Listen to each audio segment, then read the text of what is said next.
मुंबईत 11 आणि 12 ऑगस्ट रोजी ब्रिक्स फ्रेंडशिप सिटीज कॉन्क्लेव्ह 2026 चे आयोजन मुंबई फर्स्ट द्वारे करण्यात आले आहे। मी मुंबई फर्स्ट, माझं नाव आशांक देसाई, मी व्हाईस चेअरमन आहे मुंबई फर्स्टचा। मुंबई फर्स्ट ही संस्था गेली 30 वर्ष मुंबईत काम करते आहे। त्याचा उद्देश एकच आहे की मुंबईकरांची जी लाईफ आहे ते चांगलं व्हावं, मुंबईकरांची जो बिझनेस आहे त्याचा उद्धार होऊन लोकांना चांगली नोकरी मिळावी आणि इन्व्हेस्टमेंट व्हावं, याच्यासाठी आम्ही 30 वर्ष काम करतो आहोत। तर हा जो उद्याचा आमचा जो पुढच्या आठवड्यात 11 आणि 12 तारखेला जो प्रोग्राम होणार आहे तो आम्ही ब्रिक्सच्या अनुषंगाने करतो आहोत। ब्रिक्स म्हणजे काय? ब्रिक्स म्हणजे जे ओरिजिनल 5 देश होते, Bharat, Indonesia, China, Russia, south Africa आणि इंडोनेशिया वगैरे देशाबरोबर होता आणि आता जवळजवळ 11 देश त्याच्यात सामील झालेले आहेत। तर ह्या ब्रिक्सचं मेन प्रेसिडेन्सी जी आहे ती आज भारतात आहे यावर्षी। तर त्या अनुषंगाने आम्ही सिटीजवर म्हणजे जे जे शहरावर जो प्रोग्राम आहे ब्रिक्सचा तो आम्ही मुंबईत करणार आहोत, मुंबई फर्स्टच्या याने। आणि त्याच्यात बरेचसे विषय आम्ही करणार आहोत, पण मेन त्याचा उद्देश एक आहे की आज आपल्याला एवढा एन्व्हायरमेंटचा जो प्रॉब्लेम आहे, air pollution, water pollution, carbon free करायचं आहे आपल्याला, आपण काहीतरी उद्देश केलेला आहे देशाने। तर ह्या सगळ्यासाठी आपल्याला काय केलं पाहिजे, आणि पर्टिक्युलरली मुंबई ही कोस्टल सिटी आहे। कोस्टल सिटी म्हणजे पाण्याचा जो एक मोठा भाग आहे त्याचा काय आपल्यावर इम्पॅक्ट होणार आहे याचा पण आम्ही डिस्कशन करणार आहोत। तर मुंबई सिटी कशी चांगली व्हावी याच्यासाठी हा प्रोग्राम आहे। सर, या परिषदेमध्ये किती देश सामील असणार आहे आणि या परिषदेचं विशेष असं काय? या परिषदेत जवळजवळ मला वाटतं 8 ते 9 देश तरी आहेत जे आम्हाला येणार आहेत बोलण्यासाठी, पार्टिसिपेट होण्यासाठी। मला वाटतं सगळेच देश असतील असं वाटतं मला। आम्हाला सगळ्या डेलिगेट्सची माहिती नाही आहे, पण जे डिस्कशन करणार आहे त्याच्यामध्ये चायना सामील आहे, रशिया आहे, इंडोनेशिया आहे आणि ब्राझील आणि साऊथ आफ्रिका पण आहे।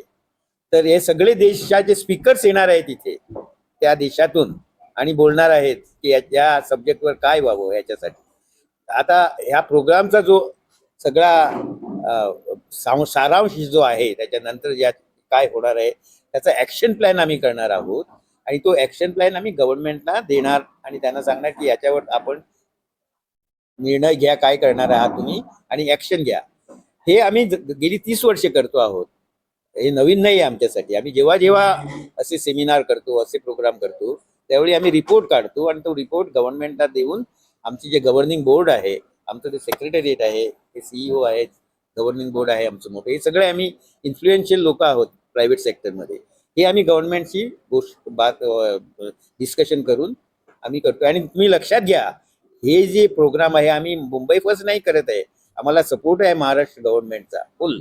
CM येणार आहेत, डेप्युटी CM येणार आहेत, गव्हर्नर येणार आहेत आणि एक्सटर्नल अफेअर्स मिनिस्ट्री सेंट्रल आणि अर्बन डेव्हलपमेंट हे दोन्ही सेंट्रल लेवलवर आम्हाला सपोर्ट करीत आहे।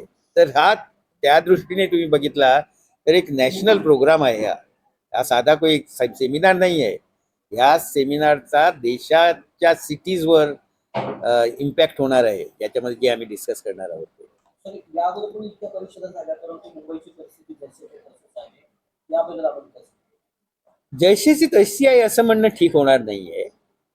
हां, आम्हाला वाटतं की याच्यापेक्षा चांगलं झालं पाहिजे, याच्याविषयी मी नाही ना म्हणणार नाहीये।